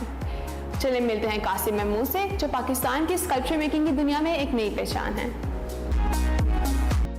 The work is really good। एक एक चीज़ की डिटेल्स मेंशन है, उसके हाथ के ऊपर उसका नेल पिन भी लगा हुआ है, also the colour of ice cream. तो इस सब के पीछे कॉन्सेप्ट क्या है, ये हम जानते हैं इसके मेकर से। अस्सलाम वालेकुम। कैसे हैं? मैं बिल्कुल ठीक हूँ, आप कैसे हैं? अच्छा, तो कासिम महमूद जो कि एक म्यूज़िक की दुनिया में, इंडस्ट्री की दुनिया में फिल्म मेकर, प्रोड्यूसर, डायरेक्टर, इतना बड़ा नाम है। मैंने आपके स्कल्पचर्स देखे हैं जो कि मुझे बहुत पसंद आए हैं। तो एक कासिम महमूद जो इतना डिफरेंट फील्ड में था, वो स्कल्पचर मेकिंग में कैसे आया? अब इतनी पुरानी बात पूछ रही, मुझे तो बिल्कुल याद नहीं आ रहा। लेकिन ये कि स्कल्पचर जो है वो मैं पेंटिंग करता था, स्केचेस करता था, ड्राइंग करता था, अब वो भी मैं बहुत इंजॉय करता था। लेकिन मुझे समहाउ, मैं अलमरा आर्ट काउंसिल में बहुत साल पहले ड्राइंग करता था, तो मुझे फिर 3 डायमेंशनल चीज़ें अट्रैक्ट करती थी। लाइक मैंने जब थोड़ा सा आर्ट को पढ़ना शुरू किया, तो रोडैन और माइकल एंजेलो, इस तरह के स्कल्पचर्स को मैंने देखा, तो मैं बहुत ज़्यादा इंस्पायर हुआ। और दुनिया में ऑलरेडी इतना जंक और इतना कबाड़ हम वेस्ट पैदा करते हैं, तो क्यों ना वेस्ट के साथ हम मुजस्मे बनाएं। अच्छा, तो आप म्यूजिशियन भी हैं, तो बेसिकली म्यूजिक भी एक ऐसा मीडियम है जो फॉर्म ऑफ एक्सप्रेशन है। आप अपने थॉट्स एक्सप्रेस करते हो, अपनी फीलिंग्स एक्सप्रेस करते हो। And same goes to sculpture, ये भी अपनी फीलिंग्स एक्सप्रेस करते हो। तो आप इन दोनों को डिफरेंशिएट कैसे करेंगे? बेसिकली ये सारी सेंसेस है ना। म्यूजिक जो है वो हेयरिंग के लिए है, और जो स्कल्पचर है it's a very interesting medium, जिसको एक ब्लाइंड आदमी भी एक्सपीरियंस कर सकता है, उसको फील कर सकता है। जॉयफुल है मेरा म्यूजिक, अगर आप सुनेंगी, that's not like very dark and like जो कि बहुत, बट द स्कल्पचर आप जो देखते हैं, क्योंकि ये बहुत ज़्यादा सोसाइटी को रिफ्लेक्ट कर रहा है, मेरा जो स्कल्पचर है। इसमें मैं मेहनत कश लोगों को दिखाता हूँ, मजदूरों को दिखाता हूँ। ये वॉर्न आउट शूज़ आप देखते हैं तो इनसे आपको नज़र आता है कि ये मेहनत कशों के जूते हैं, यू नो। तो मैं कुलीज़ को क्रिएट करता हूँ, कुलीज़ को बनाता हूँ कि यार कुली जो है वो आजकल के मर्द के साथ मैं उसको एसोसिएट करता हूँ कि जिसने बहुत सारा जिम्मेदारियों का बोझ उठाया हुआ है और वो फैमिलीज़ की, काम की, हर सब जिम्मेदारियों को लोड की तरह उठा के दूसरी जगह पहुँचा रहा होता है। अच्छा, तो बातें तो बहुत हो गई हैं, तो चलें चल के आपका काम देखते हैं और व्यूवर्स को भी दिखाते हैं। चलें जी। आप मुझे अपने इस मास्टरपीस को एक्सप्लेन कर सकते हैं? ये मैंने कुली बनाया है। अच्छा। बेसिकली अगर आप देखें यहाँ बहुत सारे मैंने और भी कुलीज़ क्रिएट किए हैं। कुली जो है ना ये मेरा फेवरेट सब्जेक्ट है। मैं अगर अपने वालिद को देखता था, उन्होंने अपनी जिम्मेदारियों का बोझ उठाया होता था, बच्चों का, फैमिलीज़ का, और मुझे वो बड़ा एसोसिएट करता हूँ विद कुली के करियर के साथ कि ये भी लोगों का सामान उठा के एक जगह से दूसरी जगह ले जा रहे होते हैं। अच्छा, तो इसके ऊपर कौन कौन से मीडियम्स यूज़ हुए हैं? मैं हीट यूज़ करता हूँ इसको, वेल्डिंग के स्पार्क के साथ मैं इसको बर्न करता हूँ, यू नो। उसके बाद इसमें थोड़ा बहुत मैं रेड टेक्सचर को यूज़ करके इसको एक फिनिश देता हूँ। जिस तरह इसमें अगर आप देखेंगे, it's like a normal office going man with a lunch box. Lunch box एक बड़ा सिंबॉलिक मीडियम है कि जिस तरह से एक रिस्क का ताल्लुक है एक आम आदमी के साथ, और उस रिस्क के लिए ही वो सारा दिन मेहनत कर रहा होता है। तो इसलिए मुझे लगता है कि जो एक एलीट क्लास है या एक ऐसी क्लास है जिसका रियलिटी से कोई ताल्लुक नहीं है, उसके बारे में बात करने का कोई फ़ायदा नहीं है। कोई फ़ायदा नहीं। कॉमन मैन के बारे में बात करने की ज़रूरत है। तो मेरी ये सारी एग्जीबिशन जो है ना उसी कॉमन मैन के बारे में है, जो कि जिसको मैंने ये एक गैलरी स्पेस दी है। अच्छा, तो आपका एक ये रिलीफ है, तो इसके अंदर मैं बिल्ली देख रही हूँ, तो बेसिकली इसका क्या कॉन्सेप्ट है? बिल्ली का कॉन्सेप्ट ये है कि ये तो मुझे लग रहा है कि बिल्ली का अगर आप देखें तो ये बड़ा एक वो सिंबल है। एक तो इट्स अ कॉमन मैन पेट, यानी कि अगर आप किसी जनरल स्टोर पे जाएं वहाँ पर भी किसी ने बिल्ली पाली होती है, दुकानदारों के पास जाएं बिल्ली, आप किसी बस स्टॉप पे खड़े हो आपको बिल्ली, तो जो अगर अगेन जो कॉमन मैन है उसका बिल्ली के साथ बड़ा गहरा ताल्लुक है, इसलिए बिल्ली को उसमें फीचर किया था इस पीस के अंदर। तो बेसिकली आपको कितना टाइम लगता है बनाने में? क्योंकि मुझे बहुत मेहनत नज़र आ रही है। टाइम मैं इस तरह से कैलकुलेट नहीं करता, लेकिन होता ये है कि मैं एक वक्त में मल्टीपल पीसेस पे इकट्ठे काम शुरू करता हूँ। मैं कभी ये नहीं करता कि ये शुरू करूँगा इसको फिनिश करूँगा। मैं थोड़ा सा इस पीस को स्टार्ट करूँगा, then I start the other piece as well. तो मैं 3-4 पीसेस को एक वक्त में इकट्ठे शुरू करता हूँ। अच्छा, तो वो आपका रिलीफ है जो देखने में बहुत हैप्पी वाइब्स दे रहा है मुझे, वेरी कूल समर वाइब्स, तो इसके बारे में क्या बोलेंगे? मैं एक ऐसे इलाके में रहता हूँ जहाँ पर बहुत ज़्यादा ग्रीनरी है, उसके अराउंड बहुत सारे बहुत सारे माली काम करते हैं। तो literally this was my Mali. It was a very young dude जो कि पौधे उगा रहा था। उसने बड़ी कूल से ग्लासेस लगाए हुए थे और फूल को मुख्तलिफ तरह कभी कान पे लगाता था, कभी मुंह पे लगाता था। He was constantly busy with the work. So मुझे वो इतना इंटरेस्टिंग, उसकी कलरफुल एक साइड नजर आई, तो आई स्कल्प्ट दैट गाय। तो ये समहाउ यानी कि एक इंटरेस्टिंग पीस निकला है। बहुत इंटरेस्टिंग पीस निकला। और जरूरी नहीं कि अगर एक वर्किंग क्लास है तो वो सिर्फ साइड ही हो, उसकी एक बड़ी हैप्पी साइड। मेरे आपको कई पीसेस के अंदर आपको फ्लावर्स नजर आएंगे, तो आई थिंक वो उनकी हैप्पी साइड को ही रिफ्लेक्ट करते हैं। अच्छा, तो शौक तो सबको होता है बचपन में कुछ ना कुछ, आपको भी शौक था स्कल्पचर मेकिंग का, तो उसको यहाँ तक लाने में कितनी स्ट्रगल लगी आपको? देखिए, वो तो आप बड़ी पुरानी बात पूछ रही, लेकिन हो ये रहा था कि मैं स्कल्पचर्स कर रहा था बहुत अच्छे से अपने घर में और अपने स्टूडियो में, और बहुत सारे कलेक्टर आके मेरे घर से पीसेस ले जाते थे। तो उस तरह ये होता था कि मेरे काम तो बहुत लोगों के घर जा रहा था, लेकिन और पैसे भी मैं कमा रहा था, लेकिन वो शोकेस नहीं हो पा रहा था। तो एक दफ़ा मैं कराची में से जो एक फ़्लाइट पे मैं आ रहा था, तो मेरे साथ रमज़ान भाई जो हैं वो फ़्लाइट में मुझे मिले, और उन्होंने मुझे जो इजाज़ गैलरी के ओनर भी हैं, उन्होंने मुझे पुश किया कि यार तुम स्कल्पचर को दोबारा से शोकेस क्यों नहीं करते, आई थिंक तुम आओ और इसको काम करो। तो उन्होंने मुझे पुश किया और फिर उसके बाद मैंने एग्जिबिट करना शुरू किया काम को। सो आज ये मेरी 3rd सोलो शो है और ये 1.5 साल very successful solo show. Thank you so much. अच्छा, ऐसी स्कल्पचर मेकिंग मैंने पाकिस्तान में अभी तक नहीं देखी है, मतलब मैं पहली दफ़ा ये देख रही हूँ। तो बहुत ज़्यादा आर्टिस्ट फॉर श्योर होंगे जिनमें हुनर भी होगा, लेकिन वो आगे नहीं आ रहे हैं। तो आपको क्या लगता है कि गवर्नमेंट को किस तरह से उनको प्रमोट करना चाहिए? देखिए, जहाँ तक गवर्नमेंट का काम है वो तो है ही सपोर्ट करना, और आर्टिस्टों को मुझे लगता है कि आर्ट को सबसे ज़्यादा इंकरेजमेंट की ज़रूरत है, कल्चरल एक्टिविटीज़ को सबसे ज़्यादा इंकरेज करने की ज़रूरत है, सपोर्ट की ज़रूरत है। बाकी चीज़ों में हम सब पैसे लगा रहे होते हैं, सड़कों पे, पुलों पे। तो हमें लगता है कि सबसे ज़रूरी है कि आर्ट एक्टिविटीज़ पे गवर्नमेंट फोकस करे और वो एग्जीबिशंस कराए। आपसे बात करके बहुत अच्छा लगा and I really appreciate your work. बहुत अच्छा आपने काम किए, थैंक यू सो मच। बहुत शुक्रिया जी आप। इनका काम बहुत अच्छा था, बहुत यूनिक था, और हर एक आर्ट पीस के पीछे कोई ना कोई स्टोरी थी, और यही वजह है कि पाकिस्तान में लोग इनका काम इतना पसंद करते हैं। आपसे मुलाकात की इंशाल्लाह अगले सेगमेंट में, तब तक के लिए अल्लाह हाफिज़।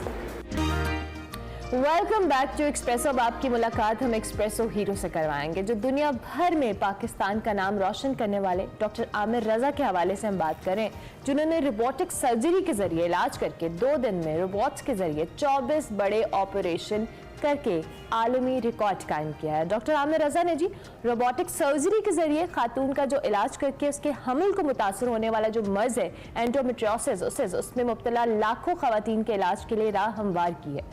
डॉक्टर आमिर रजा का अगर ताल्लुक की उनकी बात की जाए तो वो जनूबी पंजाब के इलाका तौंसा शरीफ से उनका ताल्लुक है और निश्तर हस्पताल से ग्रेजुएटेड है और इन दिनों लंदन में प्रैक्टिस कर रहे हैं। बिल्कुल, बहुत ज़बरदस्त इनका करियर है। इनकी इसी अचीवमेंट को लेकर हमने ज़रूरी समझा कि हम उनसे बात करें। इस वक्त हमारे साथ बराह रास्त मौजूद हैं डॉक्टर साहब। Good morning and welcome to Expresso. खैरियत से?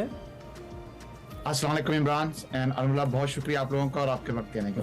सच a honour talking to you doctor साहब, such a player. Thank you very much, आप हमारे साथ मौजूद हैं। एक तो वी बिलीव कि हमने बिल्कुल मुख्तसर बताया है, हम चाहेंगे ज़रा आप अपनी इस रीसेंट अचीवमेंट को लेकर in terms of you know medical, जो टेक्निकली स्पीकिंग, उस हवाले से हमें बताइए टेक्निकली क्या है, कैसे अचीव हुआ ये? बहुत शुक्रिया इमरान। नॉर्मली जब हम लोग ऑपरेशन करते हैं किसी भी फील्ड में, स्पेशली जनरल सर्जरी या गायनेकोलॉजी में, तो जो कन्वेंशनल अप्रोच हमारी थी वो ये थी कि हम चीरा देकर पेट पर ऑपरेशन करते हैं और अभी भी ये बड़ी कॉमन अप्रोच है, मोस्ट कॉमन अप्रोच है पाकिस्तान में। उसके बाद इसमें जो नई चीज़ आई, इनोवेशन आई बहुत अरसे से, उसे हम कहते हैं लैप्रोस्कोपिक सर्जरी या की होल सर्जरी। विच मींस एक बड़ा इंसिजन बनाने की बजाय छोटे छोटे सुराखों की मदद से हम वही ऑपरेशन करते हैं, जैसे बच्चादानी निकालनी हो, फाइब्रॉइड निकालने हो या एंडोमेट्रियोसिस का इलाज करना हो।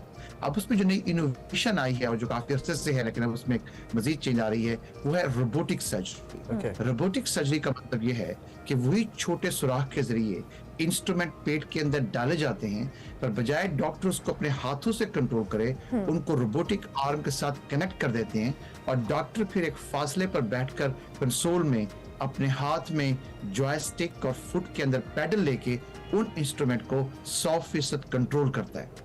अब ये जो उसकी हाथ की मूवमेंट थी, उससे वो जो मैकेनिकल मूवमेंट में चेंज हुई है, जो कि इंस्ट्रूमेंट वो उससे कंट्रोल कर रहा है, उससे ऑपरेशन की प्रिसीजन और एक्यूरेसी बहुत ज्यादा बढ़ गई। उससे जो व्यू है पेट के अंदर वो बहुत बढ़ गया और उसका ये फायदा हुआ है कि हमारे ऑपरेशन जो हैं, हम ज्यादा ऑपरेशन कर सकते हैं और ज्यादा सेफ्टी और बेहतरी के साथ कर सकते हैं। अब रीजन जो है, ये न्यूज जैसे आई और सब लोगों ने सुना भी कि 24 ऑपरेशन किए हैं, ये असल में पहली मर्तबा ऐसे हुआ है कि हमने 2 दिन के अंदर 24 major operation Chelsea and Westminster hospital में अपनी टीम के साथ किए, जो इन इटसेल्फ एक बहुत बड़ी कामयाबी है।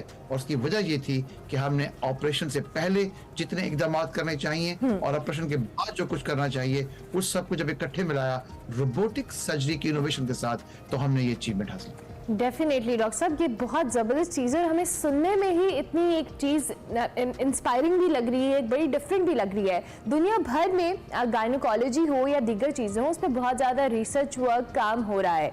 आपने ये जो अभी रोबोटिक सर्जरी के हवाले से बताया, इसमें ऑब्वियसली एक डॉक्टर का रोल तो बहुत इंपॉर्टेंट है, लेकिन इसके साथ साथ जो इसकी सक्सेस रेशो है, उसके हवाले से भी हम ज़रूर जानना चाहेंगे कि ये इतना टेक्निकल काम है और रोबोटिक्स के ऊपर दुनिया स्विच करिए, चाहे वो मेडिकल हो या दीगर टेक्नोलॉजिकल काम हो। So how do you see the future of this kind of surgeries in Pakistan and internationally as well?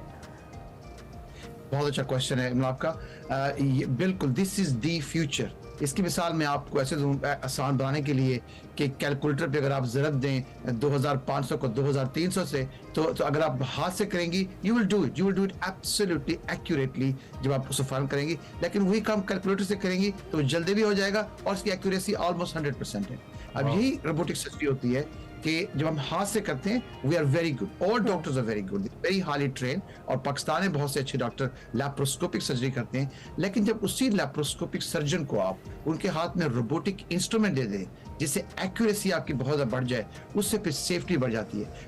हमने ये देखा है कि हमारी अपनी सीरीज जो हमने की है चेल्सी वेस्टमिंस्टर हॉस्पिटल में, कि जितने ऑपरेशन हमने किए, 60% पेशेंट उसी दिन अस्पताल से डिस्चार्ज किए गए थे।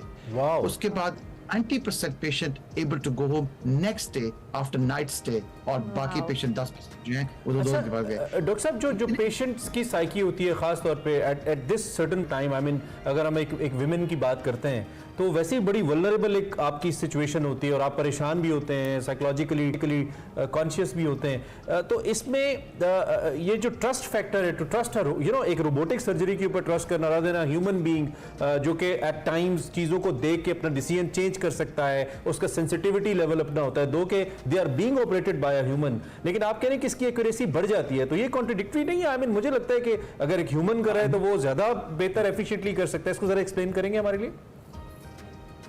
That's right. बहुत अच्छा question Imran, because when we hear the word robot तो अचानक ख्याल आता है कि शायद कि ऑटोमेटिक सिस्टम बन गया है और फिर पता नहीं अगर बिजली चली जाए, कुछ कंट्रोल खत्म हो जाए, फिर क्या होगा।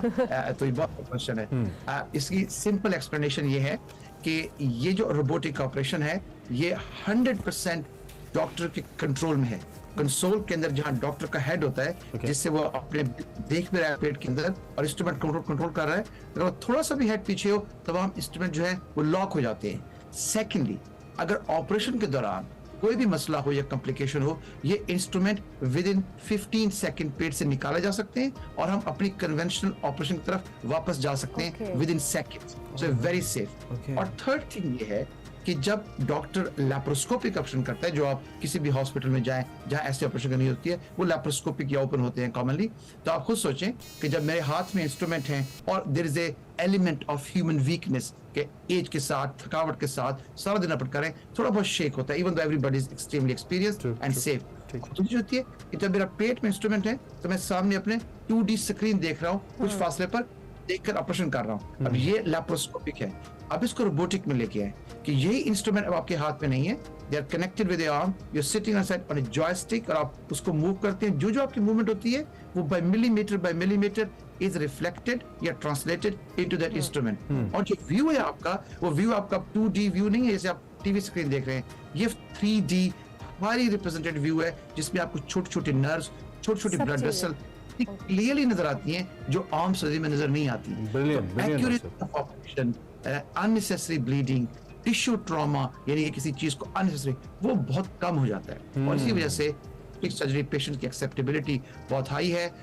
अभी जब आपने बात की कि पाकिस्तान में एब्सोल्युटली मेरा ख्याल है कि ये यकीनन महंगी सर्जरी है।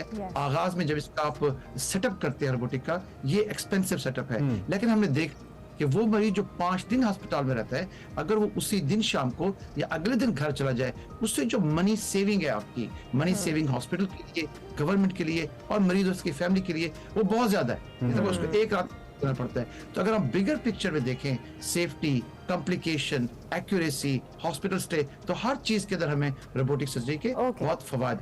अच्छा डॉक्टर साहब, बहुत जबरदस्त। अच्छा, दूसरी जानिब अभी जो आप बात करें एक्सेसिबिलिटी, इसको यकीनी बनाना और इसकी तरफ लेकर आना, हाउ इम्पोर्टेंट इज दैट? इससे पहली जो जिम्मेदारी है वो तो हमारे डॉक्टर्स और हमारे हेल्थ सिस्टम की है। दैट्स फर्स्ट वन कि तमाम डॉक्टर जो है बेहतरीन ट्रेनिंग हासिल करें इन ऑपरेशन को करने के लिए। दूसरी जिम्मेदारी बनती है हुकूमत के ऊपर कि वो वसाइल फराहम करें ताकि लोगों का कि हॉस्पिटल के अंदर रोबोटिक सर्जरी एक मैं क्लियर कर दूं कि ये ऑपरेशन के अंदर 3 स्टेजेस हैं। एक तरह से ओपन सर्जरी, लैप्रोस्कोपिक सर्जरी जो पाकिस्तान में बड़ी कॉमनली हो रही है, और फिर तीसरे मरहले पे रोबोटिक सर्जरी। रोबोटिक सर्जरी की जो है उसे फिर गवर्नमेंट को भी अपने वसाइल फराहम करने हैं हॉस्पिटल्स को, ताकि ऐसे सेटअप हो। चूंकि इसका सीखना भी आसान है, इसका करना भी आसान है, एक्यूरेसी भी ज्यादा है, लेकिन इनिशियल इन्वेस्टमेंट है। तो मेरे ख्याल से एज लॉन्ग एज डॉक्टर्स की अच्छी ट्रेनिंग हो और ये चीजें ज्यादा सामने आए, लोगों के इल्म बढ़ेगा, नॉलेज बढ़ेगा, I am sure the uses and patients trust will increase. आप एक खुद पाकिस्तानी बॉर्न, पाकिस्तानी ओरिजिन के डॉक्टर हैं और आपका साउथ पंजाब से ताल्लुक है। आप कितना पाकिस्तानी जो ब्रेन्स हैं खासतौर पे मेडिकल पॉइंट ऑफ व्यू से उनको कैपेबल समझते हैं ऐसी तमाम जो लेटेस्ट इनोवेशंस हैं इनको अडॉप्ट करने के पॉइंट ऑफ व्यू से? बिकॉज आप तो बड़े इंस्पिरेशनल है हमारे लिए, जिस तरह हम सुन रहे हैं हमें बहुत अच्छा लग रहा है कि आपने कैसे एक्सेल किया इसके अंदर। तो हमारे जूनियर डॉक्टर्स को देखते हुए आपकी क्या होप्स हैं और आप क्या एक्सपेक्ट करते हैं? पाकिस्तान, मैं खुद ऑब्वियसली पाकिस्तान का तालिब इल्म हूँ, नेशनल मेडिकल कॉलेज ग्रेजुएट। इसमें कोई शक नहीं है कि पाकिस्तान के अंदर जो फंडामेंटल मेडिकल एजुकेशन है वो एक्सीलेंट है। पाकिस्तान के डॉक्टर्स और पाकिस्तान के ट्रेनिंग्स वंडरफुल हैं। अगर आप पाकिस्तानी डॉक्टर्स को अच्छे टूल्स दे दें to learn things, learn new technology, they are one of the best. So Pakistani doctor, मैं खुद पाकिस्तान आता हूँ, हम बहुत से कोर्सेज लेप्रोस्कोपिक ट्रेनिंग में कराची, लाहौर, इस्लामाबाद में करते हैं। Absolutely best doctors are there. अगर उनको वसाइल फराहम किए जाए हॉस्पिटल्स के अंदर, I have no doubt at all they are good as anybody else in the world. So absolutely yes. अच्छा डॉक्टर साहब, आपका कोई plan in the near future के रोबोटिक सर्जरी के हवाले से आप पाकिस्तान के अंदर भी कोई इनिशिएटिव लें, चाहे वो गवर्नमेंट स्टेट लेवल के साथ मिलकर हो या कोई प्राइवेट सेक्टर के साथ हो, ताकि जिस तरह से आप लंदन के अंदर इन चीज़ों को इम्प्लीमेंट करें, पाकिस्तान में भी इसको इंट्रोड्यूस उस तरह से करवाया जाए और यहाँ पर भी लोगों को इसकी एक्सेस हो? ये बहुत अच्छी बात की आपने। बिल्कुल, ये तो एक नेचुरल बात है कि when we have something it has to transfer. Laparoscopic surgery के अंदर पिछले 8-9 सालों से कंटिन्यूसली हर साल हमने कोर्स किए हैं पाकिस्तान में, पिम्स, शिफा, लाहौर में और दूसरे हॉस्पिटल्स में। तो same time we have done the laparoscopic technology. अब दूसरी बात है, अब next step is robotic surgery. तो बिल्कुल हम लोकल हॉस्पिटल के साथ मिलकर, गवर्नमेंट या प्राइवेट सेक्टर के साथ मिलकर इन कोर्सेज को शुरू करेंगे। एज सून एज टेक्नोलॉजी जो है वो हॉस्पिटल में पहुंचना शुरू हो जाएगी, training will be the next step. इंशाल्लाह। सो डॉक्टर साहब, अब थोड़ा सा आपकी पर्सनल लाइफ के हवाले से कैसा फील होता है, जब आपने ये सफर शुरू किया होगा, आई एम नॉट श्योर कि आपको ये यकीन होगा कि आप एक्सीलेंस के इस लेवल पे पहुंचेंगे, एंड डेफिनेटली आपका हार्ड वर्क, आपके कुछ मुश्किल फैसले, एंड देन थोड़ा बहुत लक का फैक्टर भी होता है इंसान की लाइफ में, it takes you to the places. कैसा फील होता है सर तौंसा से लेकर अब माशाल्लाह इतने अच्छे लेवल पे जाना? क्योंकि बहुत सारे लोग इस वक्त जो साउथ पंजाब के खासतौर पे जो मेडिकल स्टूडेंट्स हैं उनके लिए तो आप बड़ी इंस्पिरेशनल स्टोरी हैं। नहीं, खुदा का लाख लाख शुक्र है, ये परवरदिगार का एहसान है और वालिदैन की दुआओं का नतीजा है कि जो कुछ थोड़ी बहुत चीज़ें हमने अचीव की हैं अपनी लाइफ के अंदर, कि हम इस जगह पर बैठकर वापस आप लोगों से बात कर रहे हैं। वाकई ये बात सही है कि मेरा ताल्लुक एक बहुत छोटे से मौज़े बब्बी से है, तौसा शरीफ से, और तो सब लोग जब ये सुनते हैं तो इनके लिए बहुत एनकरेजमेंट की चीज़ है। द बेसिक प्रिंसिपल सेम है कि जो काम भी करें, जहां भी करें, उस पर दिल लगाकर और मेहनत से करें। Never try to be second best, try to be the best. और इंशाल्लाह मेहनत साथ हो, दुआएं साथ हो वालिदैन की, तो कोई कामयाबी उस इंसान से पीछे नहीं रह सकती। डॉक्टर साहब, एक और बड़ा इंपॉर्टेंट सवाल है पाकिस्तान की, चूंकि माशी हालात पाकिस्तान के अच्छे नहीं है, लेकिन आई बिलीव कि हम पाकिस्तान में रहने वालों से ज्यादा जो हमारे एक्सपैट्स हैं उनका ज्यादा दिल धड़कता है पाकिस्तान के लिए। They think more about their country हमारे मुकाबले में। इस वक्त ये जो ब्रेन ड्रेन का मामला है, ये मेडिकल स्पेशलिस्ट के साथ भी है, प्रोफेशनल्स के साथ भी है, लोग पाकिस्तान से बाहर जाना चाहते हैं, एंड वी अंडरस्टैंड कि यहाँ पे अपॉर्चुनिटीज कम है, रिवॉर्ड्स वैसे नहीं है। इस पे आप कुछ कहना चाहें यंग प्रोफेशनल्स हैं उनको? या आई थिंक ये दो धारी चीज है कि जहाँ तक पाकिस्तान की पहली बात है कि जब भी पाकिस्तान के डॉक्टर्स पाकिस्तान में बनते हैं, उन्हें पाकिस्तान में रह के पाकिस्तान के लोगों की खिदमत करनी चाहिए, ये बिल्कुल मस्त है। और पाकिस्तान को अपने हॉस्पिटल्स में डॉक्टर्स की स्टाफिंग पूरी करनी चाहिए। लेकिन चूंकि अब दुनिया एक ग्लोबल विलेज बन गई है, और फिर अगर हम एक जगह पर रहें तो वो ट्रेनिंग और एक्सपर्टीज भी हम हासिल नहीं कर सकते अगर हम सिर्फ एक ही मुल्क में बंद होकर रह जाएं। तो ट्रैवल करना भी जरूरी है, नई टेक्नोलॉजी, नई चीज और नई रिसर्च को सीखना भी जरूरी है। लेकिन इंपॉर्टेंट बात यह है कि जो कुछ हम बाहर सीखते हैं, बाहर करते हैं, रिसर्च करते हैं, हम उस टेक्नोलॉजी को फिर ट्रांसफरेबल बनाएं और फिर वापस अपने मुल्क में घर लेकर भी आए, ताकि उसके बाद हमारे अपने लोगों को भी फायदा हो। तो मेरे ख्याल से ये एक कोलैबोरेशन है कि डॉक्टर्स रहकर अपनी खिदमत करें पाकिस्तान में रहकर, और फिर बाहर भी अगर आए, जैसे आपने सही वजूहात का जिक्र किया, उन वजूहात की वजह से, तो फिर बाहर जब वो चीजें सीख जाए तो फिर वो वापस आकर भी thank you very much doctor Aamir Raza, बहुत शुक्रिया। इट वाज एन ऑनर कि आप हमारे शो का हिस्सा बने। यस, आपकी अचीवमेंट सुनकर हमें इतना अच्छा लगे, तो डेफिनेटली जो आपके प्रोफेशनल फील्ड से ताल्लुक रखते हैं पाकिस्तानी कौम, उसके लिए भी एक बड़ी अच्छी खबर है। और आपका जो प्लान है कि आप पाकिस्तान में भी इसको लेकर आना चाह रहे हैं इस टेक्नोलॉजी को, और इसके बाद आप ट्रेनिंग्स भी देंगे, that's a very good sign. और पाकिस्तान में आप जैसे हेल्थ प्रोफेशनल्स की बहुत अशद ज़रूरत है। डॉक्टर आमिर रजा हमारे साथ मौजूद थे, इनसे हम बात कर रहे थे। अभी हम एक ब्रेक लेंगे, ब्रेक के बाद वापस आएंगे। आप देखते रहिए एक्सप्रेसो। Welcome back. प्रोग्राम का आखिरी हिस्सा है और आपको मालूम है कि हम हर संडे को आपको कारवां सराय दिखाते हैं with the legend Mustansar Hussain Tarar साहब, और वो अपनी लाइफ की किस्से खुद बयान करते हैं और कुछ ऐसे जो किताबों में नहीं लिख पाए। इस दफा भी कुछ मुसव्वरी के हवाले से बात हो रही है। इस दफा कारवां सराय में क्या है, कुछ झलकियां आपको दिखाते हैं। मेरा हाथ बड़ी मजबूती से थाम लेते, डरते थे, तो मैं कहता आ जाइए, तो कहने का भाई देख लें वो ट्रैफिक वगैरह तो नहीं है। मैंने कहा जी नहीं है, फिर भी एहतियात लाजम। एक मजहबी जमात के तालिब इल्मों ने नुमाइश पर हमला कर दिया और आग भी लगाई। अच्छा, सादकैन जो थे वो बहुत दिल बर्दाश्ता हुए इस वकूए से। क्योंकि उनका ये ख्याल था कि उन्होंने एक डिपिक्ट किया है, ये तो नहीं कि खुदा न खास्ता उन्होंने तर्क कर दिया इस्लाम को, ये तो शेर की बात थी। तो उस पर उन्होंने एक रुबाई लिखी थी। तो उन्होंने कहा कि हाल आज तो नासाज करेगा लाहौर, गाली से सरफराज करेगा लाहौर, लेकिन मैं यहाँ आ रहा था कई साल, इस बात पे कल नाज करेगा लाहौर। तो मुझे कहना है दार साहब ये तस्वीर देखें, ठीक लगती है, इसमें कोई खामी वगैरह तो नहीं है। मैंने कहा जी आप क्या करें, नहीं ज़रा गौर से देखिए। अब तार साहब उसका बड़ा गौर से मुतालिया कर रहे हैं, जैसे को बहुत बैनुल-अक़वामी सतह के आर्ट क्रिटिक है, यूँ देख दाग के ना। मैंने कहा सर ये जो 3-4 ख़वातीन हैं इनके बाल तो ठीक है, लेकिन ये तीसरे नंबर पे जो है इसके ज़रा छिदरे से लग रहे हैं। कहना कि बिल्कुल दुरुस्त, ये तो कुछ बाल बनने चाहिए भाई, लाएँ जी। अब उन्होंने उसके बाल बनाने शुरू कर दिए, 10-15 मिनट में बाल बनाए। कहना कि भाई हम थक गए हैं, हम वापस आ गए। तो मैंने कहा कि सादगैन साहब वैसे जो कैफियत आप पे तारी है ना वो मुझ पे भी तारी है। कहने का क्या मतलब? मैंने कहा वही कैसी बुलंदी और कैसी पस्ती। कहने कि आपको क्या हुआ? मैंने कहा एक ज़माना था कि हम अपनी किताब के लिए अब्दुर्रहमान चुगताई से सरवर्क बनवाते थे, और एक ये ज़माना आ गया कि सादगैन से बनवाना पड़ गया। वो जो हाथ में था उनका मार्कर, वो यूं करके उन्हें फेंका। उसके बाद वो जो खाका था इनकम्प्लीट, उसको पकड़ा, उसको फाड़ के फेंक दिया। आप रहे जाट के जाट।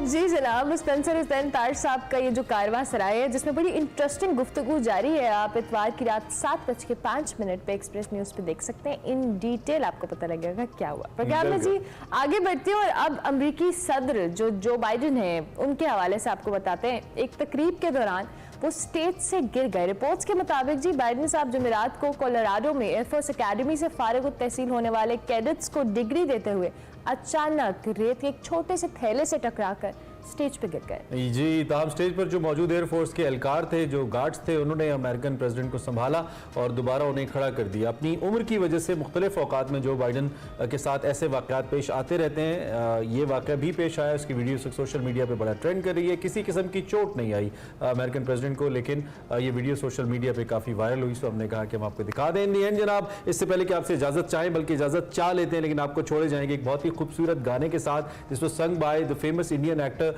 परिनीति। लेकिन हमारे लिए परिनीति से भी ज्यादा अच्छा में ये लगा कि by Pakistani legendary singer Abida Parveen Sahiba, Tu झूम एक गाना आया था, उसको नसीबुल आल एज़ वेल, तो वो बड़ा वायरल हुआ था। वो गा रही हैं। हम आपसे इजाजत चाहते हैं, ये गाना मंडे को मिलेगा।